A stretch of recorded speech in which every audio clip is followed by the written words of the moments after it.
તસવીરમાં દેખાતી આ યુવતીએ બળાત્કારની ફરિયાદ દાખલ કરવા ધાંગધ્રા પોલીસ સ્ટેશનમાં ઘણા ધમપછાડા કર્યા, ફિનાઇલ પીને મરવાની એક્ટિંગ કરી અને ધમકીઓ આપી પોલીસ પર ફરિયાદ લેવા દબાણ પણ કર્યું. પણ છતાં પોલીસ સ્ટેશનના પીએસઆઈ એમ.બી. વિરજા આ યુવતી સામે ટસના મસ ના થયા અને તપાસ શરૂ કરી તો ચોંકાવનારી વિગત એ સામે આવી કે આ યુવતીએ અત્યાર સુધી અનેક લોકોને લગ્નની લાલચ આપી ન માત્ર ફસાવ્યા પણ ભારે ભરખમ રકમ પણ પડાવી. આ યુવતી છેલ્લે ધાંગધ્રાના ફરિયાદી અજયભાઈ સાથે ઇન્સ્ટાગ્રામ થકી સંપર્કમાં આવી હતી. ફરિયાદી અજયભાઈના એક ભાઈના આજથી 4 વર્ષ પહેલા આરોપી પરેશ રબારીએ માર મારીને પગ ભાગી નાખ્યા હતા, જેનો કેસ કોર્ટમાં ચાલતો હતો અને આ કેસમાં આરોપી પરેશ રબારીને સજા થવાની હતી અને કેસ પતવાને આરે જ હતો.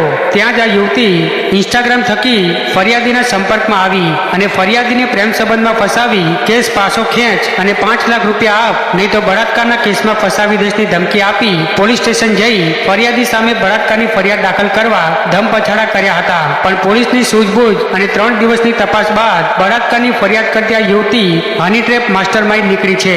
આમ પીએસઆઈ એમ.બી. વિરજાની 3 દિવસની મહેનત રંગ લાવી અને એક સાચા અને નિર્દોષ વ્યક્તિને બચાવી અસલી આરોપીને જેલ ભેગા કરવામાં આવ્યા છે.